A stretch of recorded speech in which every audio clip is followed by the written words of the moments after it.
Jayson Tatum. He had a very revealing NBA Finals. I mean, what NBA Finals isn't revealing for first-time stars? And, there was a lot of turnovers. There was a lot of missed shots. And to be fair, in every single series, there were games where we all, maybe I considered, is Jayson Tatum. Does he deserve access to the top 5 club? Is the door opening for Jayson Tatum? Obviously, those games were less frequent in the Warriors series. Go figure. He just came off the most outstanding Eastern Conference Finals run of the millennium. But even though he was worn out, probably dealing with a niggling shoulder injury, we'll never know the extent of that, he had just awesome and historic moments. So I at least questioned if he was a top 5 player at times. Because, it's what we like to do. We compare players. It's fun to do. And with his size, with the armband, you know where I'm going with this, with the mid-range, many people threw the Kobe Bryant name around. 24 years old. Was taken under Kobe's little wing at one point. In the NBA Finals already. Didn't quite cross the line, but, neither did Kobe many times. So let's be honest when we talk about these things. So I think what we're looking at a lot of missed shots. Some just absolutely crazy proven moments where it's like you're going to have to quit the game right now, buddy, because I'm going to destroy you and your entire team, and there's nothing you can do about it, man. And that's what Jayson Tatum could exhibit. He showed those moments, but there was a lot of ugly moments where Tatum just didn't shoot the ball, or he passed the ball over, and that's pretty much a very gray, confined, definition of the Kobe experience, right? There's very many goods, there were some bads. So where's the in between? Okay, firstly, just for you freaks out there, this finals did not define Jayson Tatum. Just like 2011 didn't define LeBron. And that's when LeBron was 27, 28. Jayson Tatum's 24. That's when he had just beyond expectation to win the championship. Tatum doesn't have that type of pressure. Both guys needed to figure things out. There was a process they needed to understand in the fourth quarters. When to take over, when not to take over. A feel for the moment type of things. LeBron, I'm not saying he's like the most greatest savant of all time at this, but he did figure it out.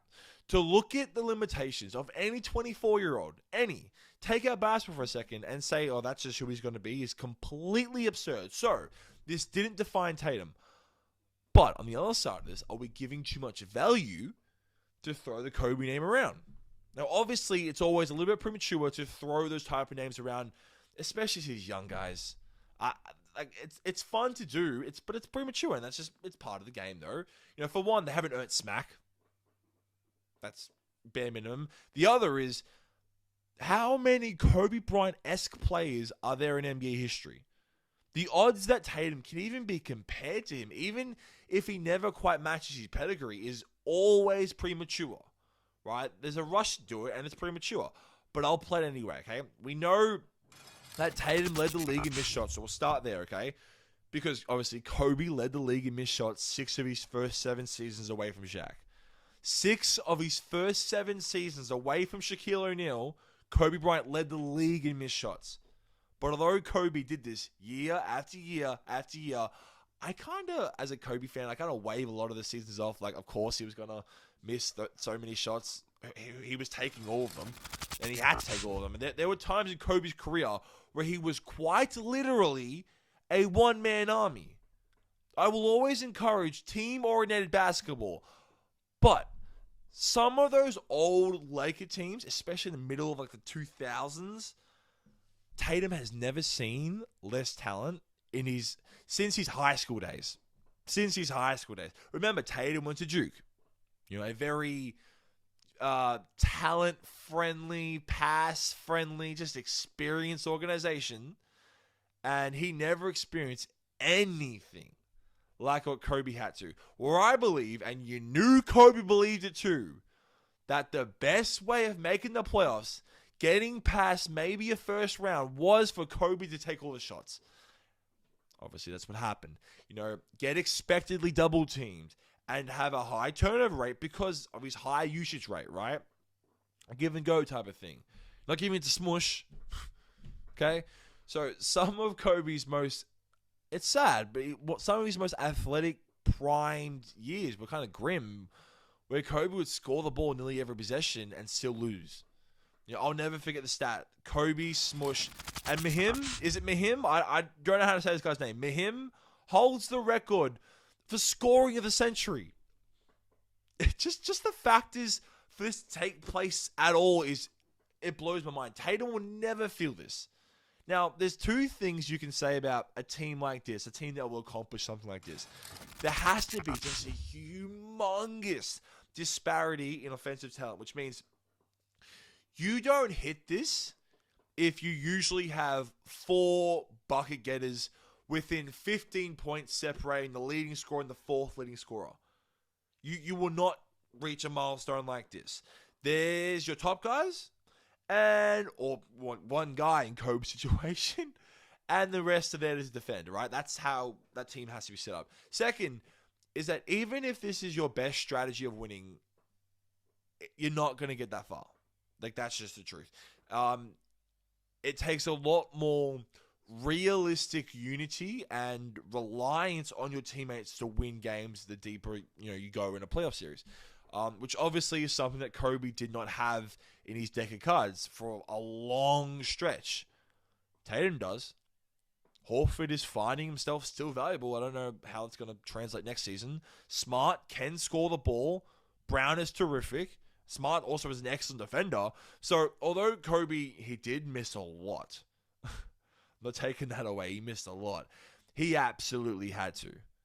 And when they started winning, there wasn't really much pulling him back because the system was still built around his high shot attempts. And still, even with being just double teamed constantly, more than Tatum faces, he was never so clumsy with the ball. Never as much as Jayson Tatum. Especially once the talent arrived, right? Tatum, I got the stats here already. Tatum, he averaged 4.2 turnovers this postseason. He became the first person ever to break the ceiling of 100 turnovers in the postseason.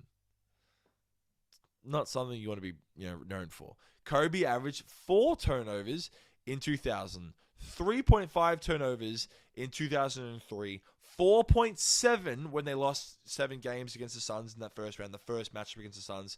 And Kobe was he literally was putting up 50 points on nearly 60% efficiency and still losing games in that series. So he averaged 4.7. Same thing in 2007. They come back, they get bounced in the first round by Nash again. Goddamn Steve Nash. 4.4 turnovers.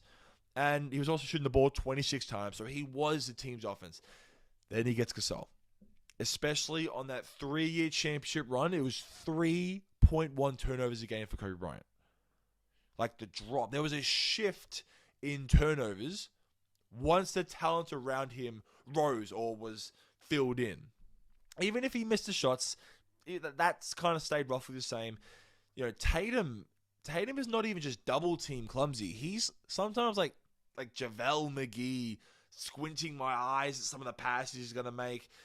So, obviously Kobe was much more meticulous, much more aggressive, even though his situation just allowed him to be. That was his deck of cards, right?